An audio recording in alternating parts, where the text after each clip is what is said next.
क्या कर रहे तू ये? वो मैम साहब मैं पानी पी रहा था। पानी पी रहा था? तो तू हमारे जग से पानी पिएगा? तेरी इतनी औकात हो गई है? अरे तुझे घड़ा दिया है ना, तू उसमें से पानी पी। फिर तुम जैसे दो कौड़ी के लोग हाथ गंदे, खुद गंदे, और हमारे जग को हाथ लगा रहे। गंदा कर दिया जग को, इसको पूरा साफ करवाना पड़ेगा। बदतमीज। मैम साहब ये आप कैसी बातें कर रहे हो? मैं तो यहाँ किचन में काम कर रहा था, मेरे को प्यास लगी तो मैंने सोचा नीचे जाके पानी पीऊंगा, इससे अच्छा मैं इस म्यूट जग से ही पानी पी लेता हूँ। अच्छा, तो अब तुम जैसे दो कौड़ी लोगों की जुबान भी कैंची की तरह चलती है। सफाई दे रहा है मुझे। अरे तुम जैसे ना साफ सफाई करने वाले लोगों को ना अलाउड नहीं है कि हम जैसे अमीर घर के लोगों के आगे पानी पिए। समझा? पर मैम साहब पानी पिलाना तो पुण्य का काम होता है ना, और मैं तो आपके घर में काम करता हूँ, आप मुझ पे ही खाम में चिल्लाए जा रहे हो। मैं बस यहाँ से पानी ही तो पी रहा था ना, कोई चोरी थोड़ी ना कर रहा था। अच्छा, तू सिखाएगा मुझे अब? अरे पानी पीना था ना तो बाथरूम में से जाके पानी पीता। हमारे यहाँ से पानी पीने तेरे को अलाउड नहीं है। तू ना ज्यादा बहस मत कर मेरे सामने। समझा? नहीं तो यहाँ से बाहर निकाल दूंगी। काम करता है ना, घर का काम कर। पैसे जो मिलते हैं ना वो भी नहीं मिलेंगे। रोड पे मरियो फिर भूखा। ज्योति, किस बात पे बहस चल रही है आपकी?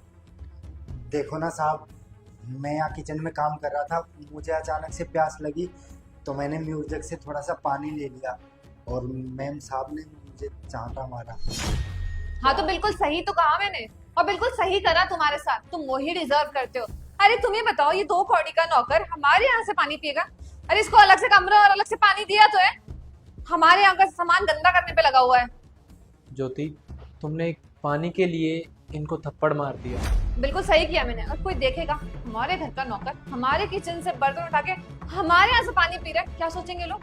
अरे वो हमारे घर पे आना भी बंद कर देंगे और सेम थाली में खाएंगे भी नहीं। साहब आप मुझे एक बात बताओ, मैं दिन भर यहाँ पे साफ सफाई करता हूँ, किचन का काम करता हूँ, आप लोगों को भी खाना सर्व करता हूँ। अगर मैंने थोड़ा सा पानी निकाल के म्यूट जग से पी लिया तो कौन सी आफत आ गई साहब? पानी के लिए क्या गरीबी और क्या अमीरी साहब, ये तो सबके लिए सेम ही होता है ना। पर मैम साहब ने मुझे दो कोड़ी का बोला और पता नहीं क्या क्या अनाप शनाप बोले जा रही। अरे ज्योति, तुम्हारी सोच को क्या हो गया है?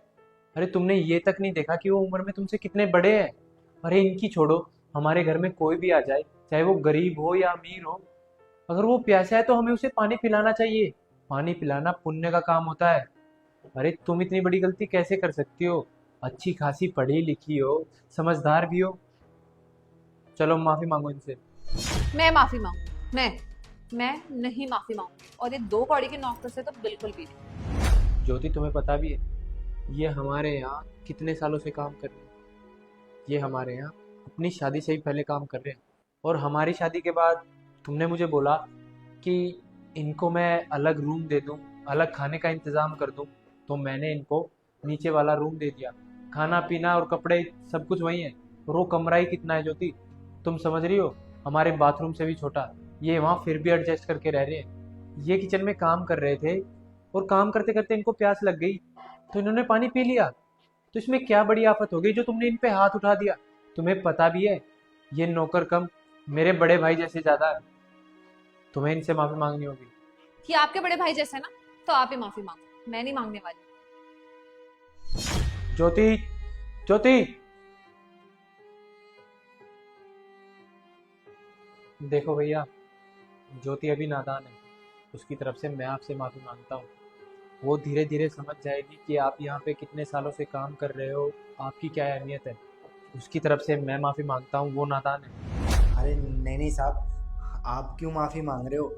गलती तो मैम साहब की थी ना, जिन्होंने मुझे इतना कुछ सुनाया और मेरे पे हाथ उठा दिया सिर्फ पानी की वजह से। साहब मैं ऐसे घर में काम नहीं कर सकता जहाँ पे मेरी जरा सी भी इज्जत नहीं हो। वो कहते हैं ना कि जल्दबाजी में फैसला लिया हुआ हमेशा गलती होता है, और आप अभी वही कर रहे हो। ये जो फैसला ले रहे हो ये बिल्कुल गलत है। आप एक बार मेरे बारे में सोचो, हम एक दूसरे को कितने साल से जानते हैं? लगभग 15 साल से। शायद मैं 5 या 6 साल का होऊंगा जब से आप इस घर में काम कर रहे हो। आज मेरी शादी हो गई, बच्चा होने को है, आज तक आपको कोई भी शिकायत का मौका नहीं मिला है, ना आगे मिलेगा। ये मैं आपको वादा करता हूँ। प्लीज़ आप ज्योति के कहने से ये घर मत छोड़िए। आपको मुझ पे भरोसा है ना? आप पे तो बहुत यकीन है साहब। आप ये भरोसा कायम रखिए। आपके साथ आज जो कुछ भी हुआ ना, वो आगे बिल्कुल नहीं होगा, मैं आपसे वादा करता हूँ। ठीक है साहब, सिर्फ आपके बोलने पर मैं रुक जाता हूँ, वरना मेरा भी तो आत्मसम्मान है ना साहब, उसे भी ठेस पहुँचती है। कोई बात नहीं, उस चीज़ के लिए मैं आपसे माफ़ी मांग तो रहा हूँ, माफ़ कर दीजिए। वो अभी आपके बारे में जानती नहीं है कि आप मेरे लिए क्या हो, मेरी फैमिली के लिए क्या हो। बस मैं यही कह सकता हूँ आपको कि जो गलती ज्योति ने की है वो आगे से नहीं होगी। तो आप लोग ये पानी पियो और अपना काम करो। मैं ज्योति को समझा कर आता हूँ।